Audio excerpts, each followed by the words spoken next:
নির্বাচন পদ্ধতি কি হবে এ নিয়ে আজকে দুই ধরনের দাবি আছে বা দুই ধরনের বক্তব্য আছে।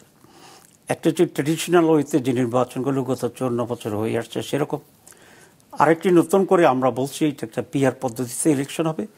পিআর পদ্ধতি বাংলাদেশের জন্য নতুন, কিন্তু সারা বিশ্বের জন্য এটা অত্যন্ত প্রশংসিত এবং পৃথিবীর অনেকগুলো দেশে এ পদ্ধতি চালু আছে। এই বিষয়টি সুরাহা না করে এক ধরনের ট্র্যাডিশনাল পদ্ধতিতে রোডম্যাপ ঘোষণা করাটা পিআর পদ্ধতি যারা দাবি করেছে তাদেরকে অবজ্ঞা করা এবং তাদেরকে পরিহার করার সামিল।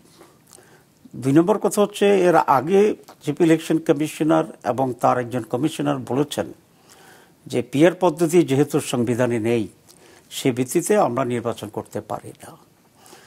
এই যে বক্তব্যটা সংবিধানে নেই, এইটা একটি বিভ্রান্তিকর এবং ভুল তথ্য জাতিকে দিয়েছে। কারণ আমাদের সংবিধানে নির্বাচন করার কথা আছে, কোন পদ্ধতিতে হবে সেটা কিন্তু উল্লেখ নেই। তো ও তো যদি উনি বলেছেন পিআর পদ্ধতি নাই, তাহলে এখনকার যে পদ্ধতি উনি কোন পদ্ধতিতে নির্বাচন হবে এটা সিদ্ধান্ত নিয়েছেন, এটা তো সংবিধানে নাই। এটা আমাদের হয়ে আসছে প্র্যাকটিস এইভাবে। কিন্তু যেহেতু একটা নতুন প্রস্তাব আসছে এবং এই প্রস্তাবের পক্ষে অধিকাংশ মেজর রাজনৈতিক দল,